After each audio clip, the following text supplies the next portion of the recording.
आज हम डिस्कस करेंगे वेलोसिटी टाइम ग्राफ को। डिस्प्लेसमेंट टाइम ग्राफ तो हम पढ़ ही चुके हैं, अच्छे से हमने आपको बता दिया, एप्लीकेशंस वगैरह भी उनका बताया।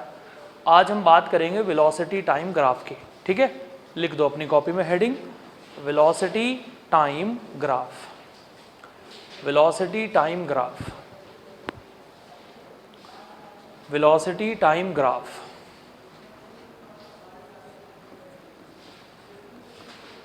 वेलोसिटी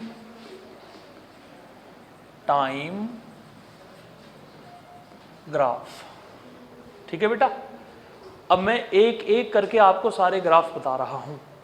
जैसे आपने डिस्प्लेसमेंट टाइम ग्राफ को समझा था ना कि कौन सा ग्राफ किस कंडीशन को रिप्रेजेंट करता है, वैसे ही आपको वीटी ग्राफ को समझना है कि कौन सी सिचुएशन किस बात को रिप्रेजेंट करेगी। सबसे पहले बेटा नंबर 1 जो ग्राफ हमारे पास में आता है वो ये है। देखिए, वाई एक्सिस पर है वेलोसिटी और एक्स एक्सिस पर है टाइम। फर्स्ट ग्राफ हमारे पास में बना straight line parallel to the time. Straight line है और टाइम के पैरेलल है, दिख रहा है आप लोगों को। याद करिए एक्सटी ग्राफ में अगर कोई ऐसी लाइन बनती थी तो उसे हम रेस्ट से दिखाते थे कि भाई वो रेस्ट को शो करेगा, करेगा ना रेस्ट को शो। यहाँ ये रेस्ट को शो नहीं करेगा बच्चों, यहाँ ये रिप्रेजेंट करेगा कांस्टेंट वेलोसिटी को। ध्यान रखेंगे आप लोग, जब भी आप लोगों को स्ट्रेट लाइन मिलेगी टाइम के पैरेलल, आप दिखाएंगे कि भाई ये कांस्टेंट वेलोसिटी को दिखाएगा, और कांस्टेंट वेलोसिटी का मतलब होता है कि एक्सीलरेशन 0 है। एक्सीलरेशन कैसा है? Very nice. नंबर 2 ग्राफ बेटा हमारे पास में कैसा है? यहां है वेलोसिटी और यहां है टाइम। देखो, वाई एक्सिस पर है वेलोसिटी और एक्स एक्सिस पर है टाइम। अगर ग्राफ हम लोगों को मिला ऐसे, straight line perpendicular to the time, देखो स्ट्रेट लाइन है और टाइम से बना रहा है परपेंडिकुलर, बना रहा है ना टाइम से 90 डिग्री का एंगल। मैंने आपसे कहा था कि भाई जिस एक्सिस से लाइन 90 डिग्री का एंगल बनाती है वही चीज कांस्टेंट होती है। यहाँ लाइन जो है लाइन वो टाइम से 90 डिग्री का एंगल बना रही है। इसका मतलब है कि ये ग्राफ रिप्रेजेंट कर रहा है कि टाइम कांस्टेंट है। अरे क्या कांस्टेंट है? बड़े बड़े साइंटिस्ट भैया टाइम को कांस्टेंट नहीं कर पाए, हमारी तो बात ही क्या। क्या टाइम कभी कांस्टेंट हो सकता है? टाइम कभी कांस्टेंट नहीं हो सकता, टाइम कभी रुक ही नहीं सकता है, टाइम कभी फिक्स हो ही नहीं सकता है। यानी कभी अगर ऐसा ग्राफ आप लोगों को मिल गया तो आप तुरंत कहोगे कि ये ग्राफ एग्जिस्ट ही नहीं करेगा। This graph does not exist. बेटा ये ग्राफ हमारा एग्जिस्ट नहीं करने वाला है, ये ग्राफ हमारा पॉसिबल ही नहीं होगा, क्योंकि 90 डिग्री का एंगल बनाने का मतलब है कि टाइम कांस्टेंट है और टाइम कभी कांस्टेंट हो नहीं सकता है। Clear? Okay, next number 3 graph है बेटा हमारे पास में। ये वाई एक्सिस पर है वेलोसिटी, एक्स एक्सिस पर है टाइम, ऐसा ग्राफ बना आपके पास में। ठीक है, मैं कहूंगा कि भाई ये ग्राफ भी पॉसिबल नहीं हो सकता है।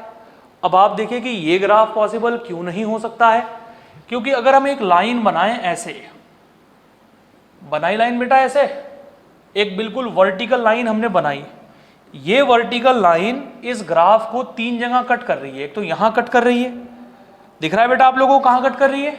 एक तो ये कट किया यहां पर, एक ये कट किया यहां पर, एक ये कट किया यहां पर। यानी ये ग्राफ इस बात को रिप्रेजेंट कर रहा है कि लाइन ग्राफ को 3 जगह कट कर रही है। यानी एक टाइम पर 3 वेलोसिटी होंगी। कितनी वेलोसिटी होंगी?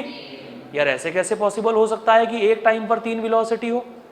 एक व्हीकल की एक टाइम पर 3 स्पीड हो सकती हैं क्या? नहीं भाई, एक टाइम पर तो एक ही स्पीड पॉसिबल है। समझ आ रही बात? लेकिन ये ग्राफ दिखा रहा है कि ग्राफ को 3 जगह कट कर रहा है तो 3 स्पीड होंगी। इसका मतलब ये है कि ये ग्राफ भी हमारा एग्जिस्ट नहीं करने वाला, ये ग्राफ भी हमारा पॉसिबल नहीं होने वाला। हम कहेंगे कि भैया ये ग्राफ भी हमारा एग्जिस्ट नहीं करेगा, डजंट एग्जिस्ट। बोलिए समझ आया नहीं आया? ये ग्राफ हमारा क्यों पॉसिबल नहीं है? टाइम से 90 डिग्री का एंगल बना रहा है, यानी ये ग्राफ दिखा रहा है कि टाइम कांस्टेंट है, और हालांकि टाइम कभी कांस्टेंट नहीं हो सकता। ये ग्राफ हमारा क्यों पॉसिबल नहीं हो सकता? क्योंकि एक टाइम पर एक से ज़्यादा वेलोसिटी या एक से ज़्यादा स्पीड को शो कर रहा है, जो कभी पॉसिबल नहीं हो सकता। एक टाइम पर एक वेलोसिटी या एक टाइम पर एक ही स्पीड हो सकती है। नंबर 4 पर जो ग्राफ हमारे पास में आता है बेटा, देखो नंबर 4 पर जो हमारे पास में ग्राफ आएगा, यह है हमारे पास में वेलोसिटी और यहां है हमारे पास में टाइम। अगर नंबर 4 पर ग्राफ बना हमारे पास में straight line passing through the origin, straight line passing through the origin. अब जैसे एक्सटी ग्राफ में मैंने आप लोगों से क्या कहा था, जब तक ग्राफ स्ट्रेट लाइन रहेगा तब तक स्पीड कांस्टेंट रहेगी। समझ में आ रही बात आप लोगों को? जब तक ग्राफ स्ट्रेट लाइन रहेगा, हमने आपसे कहा था जब तक ग्राफ स्ट्रेट लाइन आप लोगों का रहने वाला है तब तक आप लोगों की स्पीड कैसी रहने वाली है? कांस्टेंट रहने वाली है। यहां हम कहेंगे जब तक ग्राफ स्ट्रेट लाइन रहेगा तब तक आपका एक्सीलरेशन कांस्टेंट रहेगा। बेटा कैसा रहेगा एक्सीलरेशन? ध्यान रखेंगे आप इस बात को, जब तक ग्राफ स्ट्रेट लाइन रहेगा तब तक एक्सीलरेशन आप लोगों का कांस्टेंट रहेगा, चाहे ग्राफ कैसा भी हो। अगर स्ट्रेट लाइन है तो इसका मतलब है कि कांस्टेंट एक्सीलरेशन को शो कर रहा है। ठीक है, नेक्स्ट अब आते हैं ग्राफ नंबर 5 पर हम लोग। देखो फिफ्थ ग्राफ किस बात को रिप्रेजेंट करता है? यहां है हमारे पास में वेलोसिटी, यहां है हमारे पास में टाइम। देखो बेटा ध्यान से, ग्राफ हमारा ओरिजिन के ऊपर से स्टार्ट होकर ऐसे चला गया, स्ट्रेट लाइन चला गया। पहले आप मुझे ये बताइए कि ग्राफ ओरिजिन के ऊपर से स्टार्ट हो रहा है या नीचे से स्टार्ट हो रहा है? अगर ग्राफ ओरिजिन से स्टार्ट होगा तो इनिशियल वेलोसिटी 0 है। अगर ग्राफ ओरिजिन के ऊपर से स्टार्ट होगा तो इनिशियल वेलोसिटी पॉजिटिव है, और अगर ग्राफ ओरिजिन के नीचे से स्टार्ट होगा तो इनिशियल वेलोसिटी नेगेटिव है। समझ आ रही बात? अब बताओ ग्राफ कहां से स्टार्ट हो रहा है? ग्राफ ओरिजिन के ऊपर से, यानी यहां से स्टार्ट हो रहा है, तो हम कहेंगे कि बेटा इनिशियल वेलोसिटी 0 से बड़ी होगी। इनिशियल वेलोसिटी 0 से बड़ी, यानी इनिशियल वेलोसिटी आपकी पॉजिटिव होने वाली है। और जब तक ग्राफ स्ट्रेट लाइन रहता है, अरे कैसा रहता है, तब तक एक्सीलरेशन रहता है बेटा हमारे पास में कांस्टेंट। एक्सीलरेशन कैसा रहेगा? अब एक्सीलरेशन कांस्टेंट तो है, एक्सीलरेशन कांस्टेंट है। अब एक्सीलरेशन कांस्टेंट होने के साथ साथ पॉजिटिव भी हो सकता है और नेगेटिव भी हो सकता है। अगर आपको चेक करना है कि एक्सीलरेशन पॉजिटिव है या एक्सीलरेशन नेगेटिव है, पहले आपको एक काम करना पड़ेगा, एक लाइन यहां ड्रॉ करनी पड़ेगी। करिए आप लोगों ने यहां एक लाइन ड्रॉ, टाइम के पैरेलल आपने एक लाइन ड्रॉ करी। अब इस एंगल को आपको देखना पड़ेगा। ये बताइए कि ये एंगल 90 डिग्री से बड़ा है या 90 डिग्री से छोटा है? ये एंगल 90 डिग्री से छोटा है, यानी एक्सीलरेशन कांस्टेंट तो होगा ही होगा, क्योंकि ग्राफ स्ट्रेट लाइन है और चूंकि एंगल 90 डिग्री से छोटा है इसीलिए एक्सीलरेशन पॉजिटिव होगा। और एक्सीलरेशन के पॉजिटिव होने का मतलब ये है स्पीड कॉन्टिन्यूअसली इंक्रीज कर रही है। स्पीड कॉन्टिन्यूअसली क्या कर रही है? देखो ग्राफ नंबर 6, इससे काफी आइडिया लगेगा आप लोगों को। बेटा ध्यान से देखना जरा, यहां है हमारे पास में वेलोसिटी और यहां है हमारे पास में टाइम। ठीक है, ग्राफ हमारा स्टार्ट हुआ यहां से और ऐसे गया। ठीक, सबसे पहले आप मुझे ये बताइए, ग्राफ ओरिजिन से स्टार्ट हो रहा है, ओरिजिन के ऊपर से या ओरिजिन के नीचे से? यानी इनिशियल वेलोसिटी है हमारी नेगेटिव, इनिशियल वेलोसिटी हमारी नेगेटिव है। बोलिए समझ आ गई क्या बात? इसके बाद देखिए बेटा क्या कंडीशन होगी। अब इसके बाद ये देखिए, ग्राफ स्ट्रेट लाइन है या नहीं है? अगर ग्राफ स्ट्रेट लाइन है, वीटी ग्राफ स्ट्रेट लाइन है, तो एक्सीलरेशन कैसा होगा? एक्सीलरेशन कांस्टेंट होगा। अगर वीटी ग्राफ हमारा स्ट्रेट लाइन है तो एक्सीलरेशन हमारा कांस्टेंट होगा। बेटा ध्यान रखेंगे इस बात को। अब एक्सीलरेशन कांस्टेंट होने के साथ साथ पॉजिटिव होगा या नेगेटिव होगा, ये हम लोगों को देखना है। इसके लिए हमें देखना पड़ेगा कि ये जो लाइन है ये टाइम से कितना एंगल बना रही है। ये लाइन टाइम के साथ एक्यूट एंगल बना रही है या ऑब्ट्यूज एंगल बना रही है? जरा बताइए, लाइन टाइम के साथ यही तो एंगल बना रही है, यस और नो? और ये एंगल 90 डिग्री से छोटा है। बोलिए है या नहीं है? यानी एक्सीलरेशन एक तो कांस्टेंट होगा और कांस्टेंट होने के साथ साथ कैसा होगा?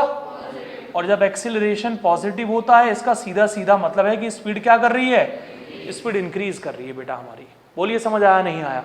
तो मतलब ग्राफ को देखकर आप ऐसे पहचान करेंगे कि एक्सीलरेशन पॉजिटिव है या एक्सीलरेशन नेगेटिव है। ये बहुत जरूरी है हमारे लिए। ठीक है, देखो आगे बढ़ते हैं बेटा। नेक्स्ट पॉइंट बना हमारे पास में ग्राफ नंबर 7। यहां है हमारे पास में वेलोसिटी और यहां है हमारे पास में टाइम। ठीक है, सबसे पहले स्ट्रेट लाइन, सबसे पहले ग्राफ को देखो, बिल्कुल ध्यान से ग्राफ को देखो। अंशिफ, ग्राफ कैसा है भाई? स्ट्रेट लाइन है। जब तक ग्राफ स्ट्रेट लाइन रहेगा तब तक एक्सीलरेशन कैसा रहेगा? अभी ये नहीं बता सकते पॉजिटिव है या नेगेटिव है। समझ में आ रही बात? ओके, चलिए ये बताइए कि ये जो येलो लाइन है, येलो, ये टाइम के साथ ये कितना एंगल बना रही है? यहाँ से टाइम के साथ ये जो एंगल बन रहा है ये 90 डिग्री से बड़ा एंगल है। बोलो है या नहीं है 90 डिग्री से बड़ा? अगर ये एंगल 90 डिग्री से बड़ा है तो एक्सीलरेशन कांस्टेंट होने के साथ साथ कैसा है? और एक्सीलरेशन जब नेगेटिव होता है फिर इसे एक्सीलरेशन नहीं कहते हैं, फिर इसे रिटार्डेशन कहते हैं। क्या कहते हैं? और इसका मतलब है कि स्पीड डिक्रीज कर रही है, स्पीड घट रही है हमारी, कॉन्टिन्यूसली डिक्रीज कर रही है। समझ आ रही बात? अच्छा मुझे ये बताओ कि ग्राफ स्टार्ट कहाँ से हुआ? ज्योति बेटा ग्राफ स्टार्ट कहाँ से हुआ? ओरिजिन के ऊपर से नीचे से? ध्यान से देखो ग्राफ को, एरो का साइन कहाँ जा रहा है? नीचे या ऊपर? नीचे जा रहा है, यानी ग्राफ यहाँ से स्टार्ट हुआ है। बोलो यहाँ से हुआ है नहीं हुआ है? और ये पॉइंट ओरिजिन के ऊपर है या नहीं है? है ना ऊपर। अगर ये पॉइंट ओरिजिन के ऊपर है तो इनिशियल वेलोसिटी कैसी है हमारी? इनिशियल वेलोसिटी हमारी पॉजिटिव है। ठीक है बेटा, समझ आ गई बात? ये कंडीशन हमारे पास में होगी। एक छोटी सी बात और देखो बेटा, आप लोग देखो, जैसे मैंने यहाँ बनाया वेलोसिटी और यहाँ बनाया मैंने टाइम, ठीक है। अगर मैंने ग्राफ यहाँ से स्टार्ट किया, अगर मैंने ग्राफ यहाँ से स्टार्ट किया, ठीक है, अब आप जैसे ही इस ग्राफ को देखोगे आप कहोगे कि सर ये ग्राफ तो पॉसिबल ही नहीं होगा। अब सवाल उठा भाई, पॉसिबल तो सिर्फ 2 ग्राफ नहीं होते, और हमने यहाँ पढ़े वो 2 ग्राफ कौन से नहीं होते हैं? एक तो टाइम से कितना एंगल नहीं बनना चाहिए, एक तो टाइम से 90 डिग्री का एंगल नहीं बनना चाहिए, और एक टाइम पर कितनी पोजीशन होनी चाहिए? एक। मल्टीपल पोजीशन नहीं होनी चाहिए, वो ग्राफ पॉसिबल नहीं होते। अब इस ग्राफ में तो इनमें से कोई भी कंडीशन सेटिस्फाई नहीं बैठ रही है, तो ये ग्राफ कैसे पॉसिबल नहीं है? इस बात को गौर से सुनिएगा, ये ग्राफ पॉसिबल कैसे नहीं है। देखो बेटा, ये जो पॉइंट है आपके पास में, ये है ओरिजिन, है ओरिजिन। आप जानते हो कि ओरिजिन के इस तरफ कैसी वैल्यूज होती हैं? पॉजिटिव। और ओरिजिन के इस तरफ कैसी वैल्यूज होती हैं? अब टाइम का इतना ग्राफ जिस पर मैं ये शेडिंग कर रहा हूँ, टाइम का इतना ग्राफ, मतलब ये जो इतना ग्राफ आ रहा है ये नेगेटिव टाइम में आ रहा है। बोलो आ रहा है या नहीं आ रहा है नेगेटिव टाइम में? अब तो मुझे खुद बताओ, क्या टाइम कभी नेगेटिव हो सकता है? टाइम कभी नेगेटिव नहीं हो सकता। यानी इस पूरे ग्राफ में ये वाला पोर्शन तो पॉसिबल हो सकता है, ये वाला पोर्शन तो पॉसिबल हो सकता है, लेकिन ये वाला पोर्शन कभी पॉसिबल नहीं होगा। क्यों नहीं होगा ये वाला पोर्शन पॉसिबल? क्योंकि इतने पोर्शन में टाइम नेगेटिव है, और आप जानते हैं कि टाइम कभी नेगेटिव हो नहीं सकता है, इसीलिए हमारा ये ग्राफ एग्जिस्ट नहीं करेगा, इसीलिए हमारा ये ग्राफ पॉसिबल नहीं होगा। बोलिए बेटा, समझ में आया नहीं आया? ठीक है, अब हम बढ़ते हैं आगे। अगली कंडीशन हमारे पास में क्या है बेटा, जरा ध्यान से देखिए।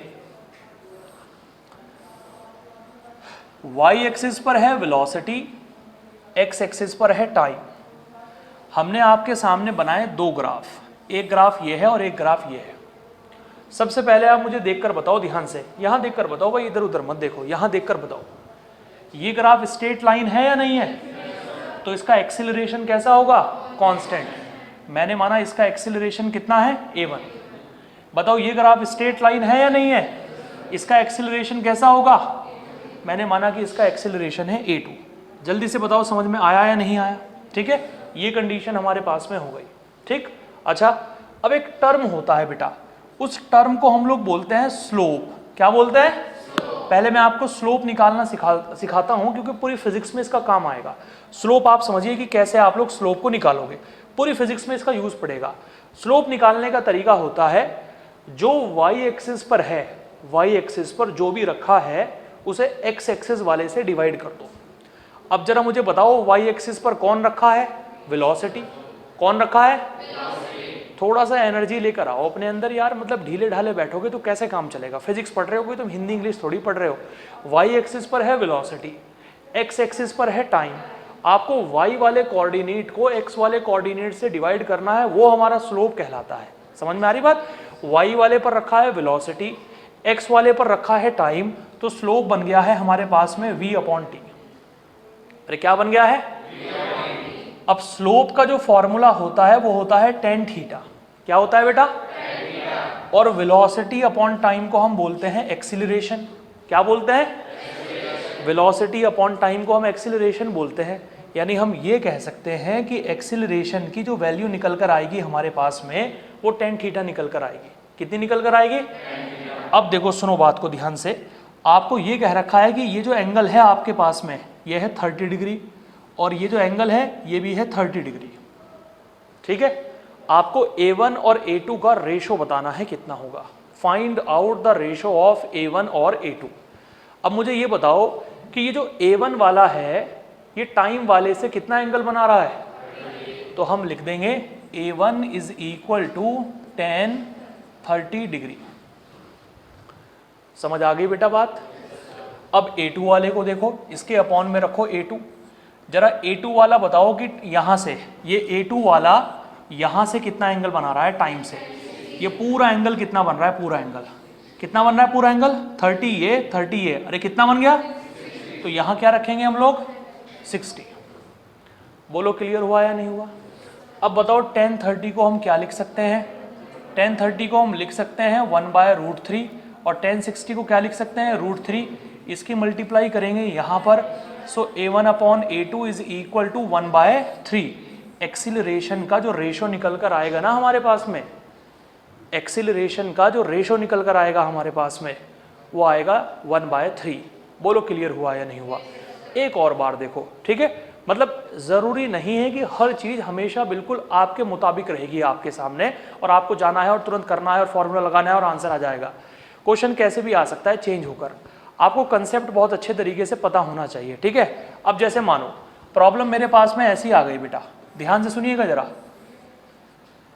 y एक्सिस पर है टाइम, अरे क्या है? x एक्सिस पर है वेलोसिटी। उल्टा कर दिया इस बार, y एक्सिस पर टाइम दे दिया, x एक्सिस पर वेलोसिटी दे दिया। अब हर चीज़ को तो आप रटोगे नहीं कि भाई हर चीज़ को रट कर बैठे हो, फॉर्मूले सारे रटे हुए हैं, आपको फॉर्मूला लगाया और आंसर आ गया। आपको सिचुएशन के हिसाब से चलना पड़ेगा। एक लाइन ये दे रखी है, एक लाइन ये दे रखी है। इसका एक्सीलरेशन है A1, अरे कितना है भाई? इसका एक्सीलरेशन कितना है? ये एंगल दे रखा है आपको 30 डिग्री और ये एंगल भी आपको दे रखा है 30 डिग्री। बोलो समझ में आ रही है क्या बात? ठीक है, सेम क्वेश्चन बिल्कुल। आपको कहा कि A1 और A2 का रेशो बताओ कितना होगा। A1 और A2 का रेशो बताओ कितना होगा। तो बेटा जब भी ग्राफ का सवाल आए और आप लोगों से रेशो पूछा जाए, चाहे इस चैप्टर में हो चाहे लास्ट चैप्टर में हो, सबसे पहला काम है आपका स्लोप निकालने का। क्या निकालने का? अब बताओ स्लोप निकालने का तरीका क्या है आपके पास में। सबसे पहले लिख लो कि स्लोप का फॉर्मूला होता है tan थीटा। क्या होता है? अब देखो स्लोप का फॉर्मूला होता क्या है, ध्यान से सुनिएगा। स्लोप का फॉर्मूला यहाँ क्या है? स्लोप की कंडीशन फिक्स है बिल्कुल। स्लोप की कंडीशन यह है जो y वाले एक्सिस पर है उसे रखो ऊपर, जो x वाले एक्सिस पर है उसे रखो नीचे। तो ये बन गया t अपॉन वेलोसिटी। y वाले जो एक्सिस पर है उसे ऊपर रखो और जो x वाले एक्सिस पर है उसे नीचे रखो। ये बन गया t अपॉन वेलोसिटी। बन गया t अपॉन वेलोसिटी। अब यार t अपॉन वेलोसिटी तो कुछ भी नहीं होता है, या होता है t अपॉन वेलोसिटी कुछ? हमें एक काम करना पड़ेगा, इस t को यहां से उठाकर वेलोसिटी के अपॉन में ले जाना पड़ेगा। ले गए t को यहां से उठाकर वेलोसिटी के अपॉन में। अब बताइए जरा मुझे, वेलोसिटी अपॉन टाइम क्या बन गया? एक्सीलरेशन। बताओ बना या नहीं बना? यहां फॉर्मूला क्या बन गया? tan theta is equal to 1/a। अरे बन गया 1/a। अब बताओ a की वैल्यू क्या बनेगी आपके पास में? a की वैल्यू बनेगी 1/, और 1/tan थीटा बच्चों क्या होता है? cot theta. लास्ट वाली कंडीशन में एक्सीलरेशन tan थीटा के इक्वल था, लेकिन यहाँ tan थीटा के इक्वल नहीं है। यहाँ किसके इक्वल है?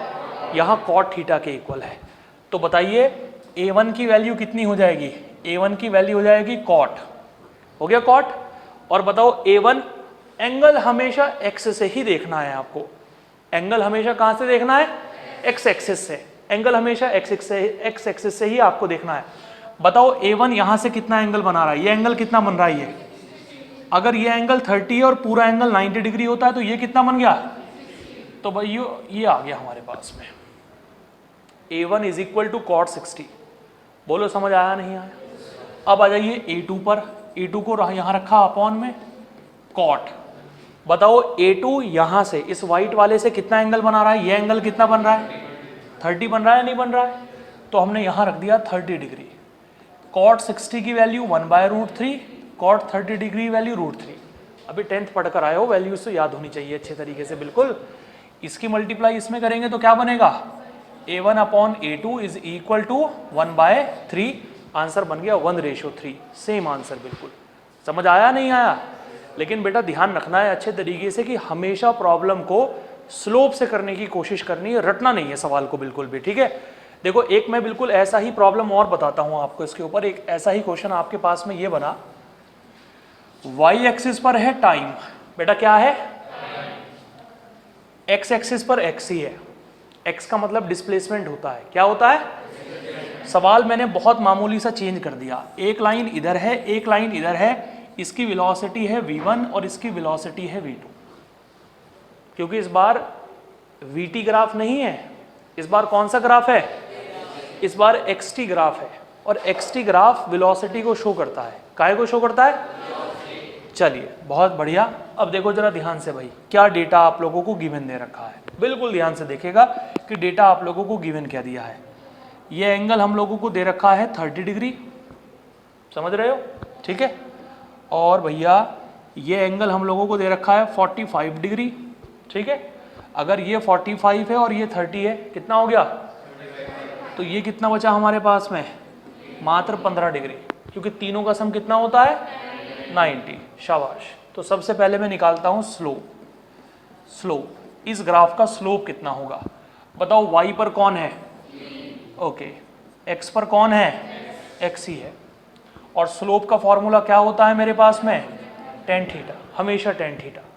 तो tan theta is equal to आ गया मेरे पास में t/x, आ गया t/x। t को उठाकर ले गए x के अपॉन में, क्या बन गया भाई हमारे पास में, x/t। बोलो बना या नहीं बना।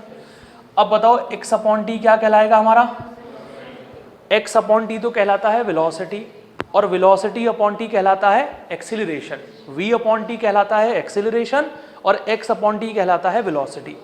क्या समझ पा रहे हो मेरी बात को, वेरी नाइस, ठीक है। अब देखो वेलोसिटी की वैल्यू क्या निकल कर आएगी, यहाँ से वेलोसिटी की वैल्यू निकल कर आएगी cot थीटा। क्या आएगी, कैसे भैया, वेलोसिटी चली जाएगी यहाँ पर, tan थीटा चला जाएगा यहाँ पर, 1/tan थीटा क्या बन जाएगा, cot थीटा। अरे समझ आया। अब बताओ जो v1 है, v1 ध्यान से देखो v1 को, ये v1 x के साथ कितना एंगल बना रहा है भाई, तो हम लिख देंगे v1 is equal to tan 75, sorry cot 75, ठीक है। v1 is equal to cot 75, upon में क्या आएगा बेटा, v2। और बताओ ये जो v2 वाला है ये x से कितना एंगल बना रहा है। अब अगर तुम्हें वैल्यूज याद हो तो वैल्यूज यहाँ पुट कर दो, रेशो निकाल दो, ये तुम्हारा आंसर बन जाएगा। बोलिए क्लियरिटी आई है या नहीं आई है, अरे जल्दी से बोलो यार, बात समझ में आई कैसे करना है काम, ठीक है। अब अच्छे तरीके से इस बात को आप बढ़िया करके याद रखेंगे, ठीक है, कि कौन सी कंडीशन कैसे हमारे पास में होने वाली है। कभी कभार इसके ऊपर प्रॉब्लम कुछ ऐसे भी बन जाती है हमारे पास में,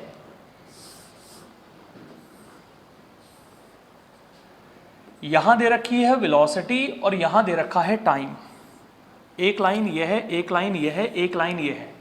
पहले बताओ कौन सा ग्राफ है बेटा, ये यहां क्या है वेलोसिटी, और यहां क्या है, कौन सा ग्राफ है, वीटी ग्राफ है। और वीटी ग्राफ एक्सीलरेशन को शो करता है, काहे को शो करता है। चलिए आपसे पूछा, बताओ किसका एक्सीलरेशन ज्यादा है और किसका एक्सीलरेशन कम है। तीन चीजें हैं आपके पास में, एक A1 है, एक A2 है और एक A3 है। किसका एक्सीलरेशन ज्यादा होगा, किसका कम होगा। बहुत आसान, पहले हम निकालते हैं स्लोप। क्या निकालते हैं, मतलब अगर मैं चाहूं तो दो लाइन में आपको कंडीशन रटा दूं, लेकिन मैं रटाना नहीं चाहता हूं आपको, मैं चाहता हूं कि आप चीजों को समझें कि कैसे ग्राफ की प्रॉब्लम को सॉल्व करना है। सबसे पहले आप स्लोप निकालिए, ठीक है। ज्योति बताओ स्लोप कितना आएगा बेटा, v/t। और स्लोप को हम क्या कह सकते हैं, और v/t क्या बन जाएगा हमारा, acceleration is equal to tan theta. बताओ बना या नहीं बना। अब हम यहां ये कह सकते हैं भाई कि जिसका एंगल ज़्यादा होगा उसी का एक्सीलरेशन ज़्यादा होगा। बोलो कह सकते हैं या नहीं कह सकते हैं? इन तीनों में एक्स एक्सिस से जो सबसे ज़्यादा एंगल बनाएगा, ये जो 3 लाइन आपके सामने बनी हुई है ना, इन तीनों लाइन में एक्स एक्सिस से जो सबसे ज़्यादा एंगल बनाएगा उसका एक्सीलरेशन सबसे ज़्यादा होने वाला है। अब बताओ जरा, इन तीनों में सबसे ज़्यादा एंगल कौन बना रहा है? A1। फिर कौन बना रहा है? फिर कौन बना रहा है? तो क्या कहोगे आप लोग? A1 सबसे ज़्यादा होगा। फिर कौन होगा? फिर कौन होगा? बोलो समझ पाए या नहीं समझ पाए? बात समझ में आ गई? ठीक है, मान लीजिए कि मैं ऐसे लिखता हूं आपके सामने, यहां है टाइम, यहां है वेलोसिटी, मैंने 3 बनाई आपके पास में लाइन। इसका एक्सीलरेशन है A1, इसका एक्सीलरेशन है A2, इसका एक्सीलरेशन है A3। क्लियर हो रही बात? सबसे पहले स्लोप निकालो कितना होगा। वंशिका बताओ स्लोप कितना होगा बेटा? T/V। Very nice, T/V। और स्लोप हमेशा किसके इक्वल रहता है? tan थीटा के। सो हम क्या लिख सकते हैं?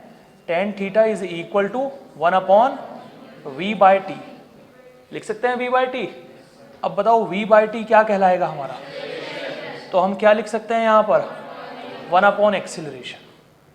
नहीं लिख सकते? एक्सीलरेशन और थीटा में डायरेक्ट रिलेशन है या इनवर्सली रिलेशन है? यानी जिसका एंगल ज़्यादा होगा उसका एक्सीलरेशन कम होगा। इनवर्स में जा रहा है ना, ये तो डायरेक्ट लिखा हुआ था आमने सामने, ये आमने सामने नहीं लिखा हुआ है, ये इनवर्स में जा रहा है। यानी जिसका एंगल ज़्यादा है उसका एक्सीलरेशन कम है और जिसका एंगल कम है उसका एक्सीलरेशन ज़्यादा है। अब बताओ सबसे ज़्यादा एंगल किसका है भाई? सबसे ज़्यादा एंगल है A1। अरे है या नहीं है? मतलब इसका एक्सीलरेशन सबसे कम है। और सबसे कम एंगल किसका है? इसका मतलब इसका एक्सेलरेशन सबसे ज्यादा है। तो क्या कंडीशन बनेगी हमारे पास में?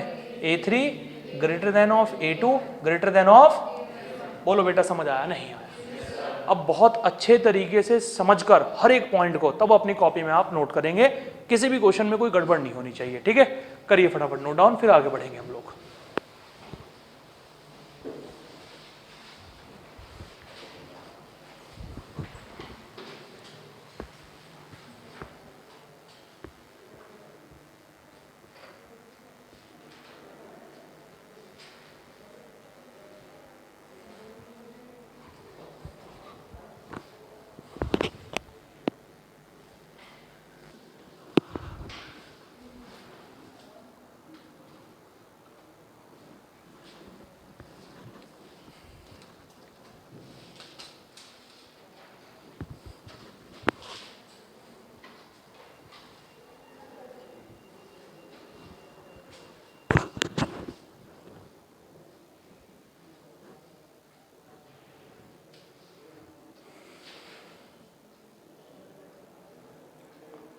देखो हर पॉइंट ना मुझे बिल्कुल क्लियर चाहिए आप लोगों का, बिल्कुल क्लियरिटी के साथ, बिल्कुल कंसेप्चुअली। ठीक है, तो जहाँ भी आप नोट्स अपने बनाते हो वहीं मार्जिन बनाकर लिख दिया करो उसके बारे में, जिससे कि आपको लंबे समय तक वो चीज़ें याद रहें। ठीक है, 11th लेवल पर जैसे आप 9-10 में नोट्स बनाते थे ना, ऐसे नोट्स नहीं बनते 11th-12th लेवल पर। यहाँ नोट्स तो अपने आप से बनते हैं कि आप चीज़ों को कितना अच्छे तरीके से एक्सप्लेन करके लिखते हैं अपनी कॉपी में।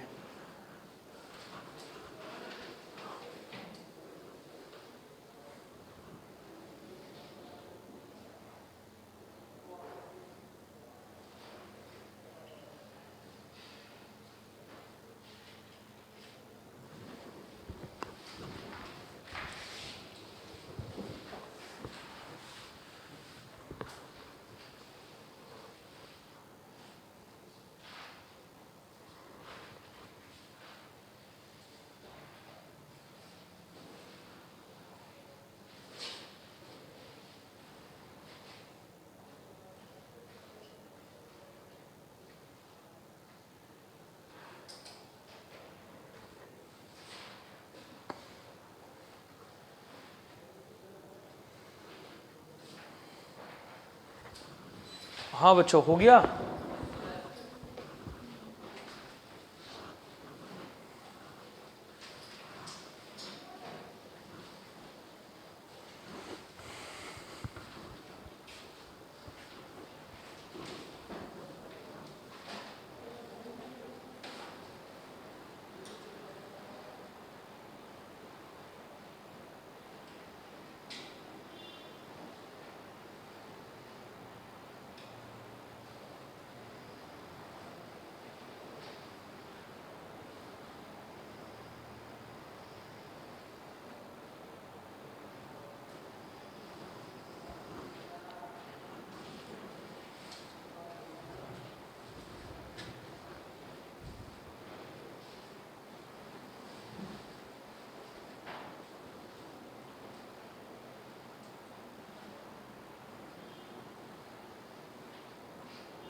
डन।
इस ग्राफ में ना लिख लेना कि कितना पोर्शन पॉसिबल नहीं है।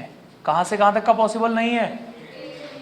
ए टू, क्योंकि ए टू बी वाले पार्ट में टाइम कैसा है बेटा? और टाइम कभी नेगेटिव हो नहीं सकता है, इसीलिए ए टू बी वाला पार्ट पॉसिबल नहीं है। सिर्फ ए से बी तक का जो पोर्शन है वो एग्जिस्ट नहीं करेगा, बाकी सब सही होगा। डन, आगे बढ़े। सबका हो गया ना?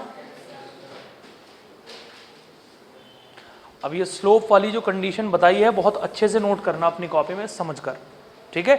आगे जितने भी सवाल आएंगे सब पर आपको यही अप्लाई करना है कंसेप्ट।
बच्चों हो गया।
ठीक है, नेक्स्ट पॉइंट देखो अब क्या होगा बेटा हमारे पास में। अगर वीटी ग्राफ, सुनिए भाई ध्यान से, अगर वीटी ग्राफ हमारा स्ट्रेट लाइन नहीं है, मान लो कि वीटी ग्राफ ऐसे है, स्ट्रेट लाइन नहीं है। अगर वीटी ग्राफ स्ट्रेट लाइन होगा तो मैंने क्या बताया आप लोगों को, एक्सीलरेशन कांस्टेंट होगा, लेकिन यहाँ तो स्ट्रेट लाइन है ही नहीं, तो इसका मतलब यह है कि यहाँ जो एक्सीलरेशन है वो कांस्टेंट नहीं है, यहाँ एक्सीलरेशन है नॉन यूनिफॉर्म, यहाँ एक्सीलरेशन है नॉन यूनिफॉर्म। बोलो समझ आ गई क्या बात, यहाँ एक्सीलरेशन नॉन यूनिफॉर्म है। फिर भी हम इस ग्राफ को देखकर ये बताना चाहते हैं कि कहाँ एक्सीलरेशन पॉजिटिव है और कहाँ एक्सीलरेशन नेगेटिव है। तो मैंने आपके सामने 2 पॉइंट बना दिए बेटा, एक पॉइंट बना दिया मैंने यहाँ पर, देखो ध्यान से, और एक पॉइंट बनाया मैंने यहाँ पर। जैसे वो टेंजेंट वाला काम मैंने सिखाया था बिल्कुल वैसे ही है। यहाँ पर एक टेंजेंट आप यहाँ ड्रॉ करोगे और एक टेंजेंट आप यहाँ ड्रॉ करोगे, एक टाइम की डायरेक्शन में यहाँ बनाओगे और एक टाइम की डायरेक्शन में लाइन यहाँ बनाओगे। समझ में आ रही बात। सबसे पहले एक टेंजेंट बनाई आपने यहाँ पर बेटा टच करती हुई लाइन, और एक टेंजेंट आपने बनाई यहाँ पर, एक एंगल बन गया आपके पास में ये है अल्फा, और एक एंगल बन गया आपके पास में ये है बीटा। अब जरा मुझे ये बताइए कि ये जो अल्फा एंगल है आपको जो दिख रहा है 90 डिग्री से बड़ा है या छोटा है? इसका मतलब है कि इस पॉइंट पर, इस ए पॉइंट पर एक्सीलरेशन हमारा पॉजिटिव है। बेटा कैसा है? अब बी पॉइंट पर आइए, बी पॉइंट पर यहाँ भी एंगल 90 डिग्री से छोटा है, ये जो बीटा है ये 90 डिग्री से छोटा है, तो इस बी पॉइंट पर भी जो हमारा एक्सीलरेशन है वो भी पॉजिटिव है। जब तक एंगल 90 डिग्री से छोटा रहेगा तब तक एक्सीलरेशन हमारा पॉजिटिव रहेगा, यहाँ भी पॉजिटिव और यहाँ भी पॉजिटिव। उम्मीद है कि समझ आ गई होगी बात। अब बताना है कि कौन सा एक्सीलरेशन ज़्यादा है और कौन सा कम है। जरा दोनों एंगल में से बताओ कौन सा एंगल बड़ा है और कौन सा एंगल छोटा है। बीटा बड़ा है और अल्फा छोटा है, beta is greater than of alpha, so acceleration at B point is greater than acceleration at A point. B point पर होगा एक्सीलरेशन ज़्यादा और ए पॉइंट पर होगा एक्सीलरेशन कम। जहाँ एंगल ज़्यादा होगा और 90 डिग्री से छोटा होगा वहाँ एक्सीलरेशन भी ज़्यादा होगा, और जहाँ एंगल कम होगा और 90 डिग्री से कम छोटा होगा वहाँ एक्सीलरेशन हमारा इस तरीके से कम रहेगा। ठीक है, देखो मान लो एक और सिचुएशन हमारे सामने निकल कर आई। देखो बेटा ये है वेलोसिटी और ये है टाइम, ग्राफ बना आपके पास में ये। सबसे पहले मुझे बताओ ग्राफ स्ट्रेट लाइन है या स्ट्रेट लाइन नहीं है? तो एक्सीलरेशन कैसा रहने वाला है? एक्सीलरेशन रहने वाला है नॉन यूनिफॉर्म। एक पॉइंट मैंने लेट कर दिया है यहाँ पर, इस पॉइंट को नाम दिया है P। एक पॉइंट लेट कर दिया है हमने यहाँ पर, इस पॉइंट को नाम दिया है Q। सबसे पहले आप P पॉइंट पर टेंजेंट बनाओ। लो बेटा P पॉइंट पर टेंजेंट हो गई ये, और Q पॉइंट पर टेंजेंट हो गई ये। एक लाइन टाइम की डायरेक्शन में, यहाँ एक लाइन टाइम की डायरेक्शन में। जल्दी से बोलो समझ आया नहीं आया?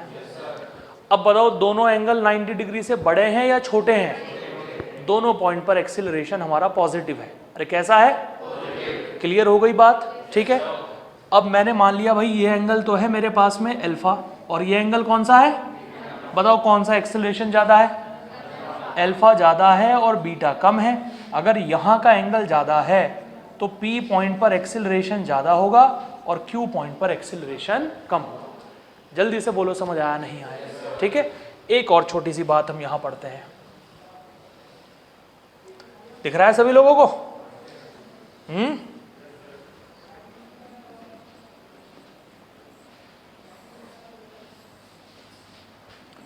इधर है वेलोसिटी और इधर है टाइम।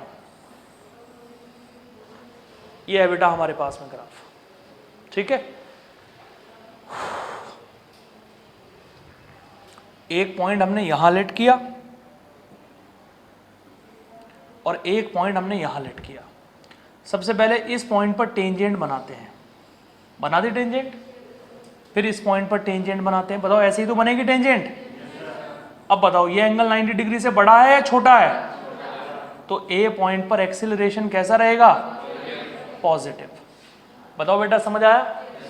अब इस बी पॉइंट पर आ जाइए। ये एंगल बताइए कैसा है? 90 डिग्री से बड़ा है, ऑब्ट्यूज एंगल है, तो बी कैसा रहेगा? ए पॉइंट पर पॉजिटिव और बी पॉइंट पर, ऐसे आप पता लगाएंगे कि कौन पॉजिटिव होगा कौन नेगेटिव होगा और किसका एक्सेलरेशन ज़्यादा होगा और किसका कम होगा। उम्मीद है कि समझ आ गई होगी बात, करिए नोट डाउन।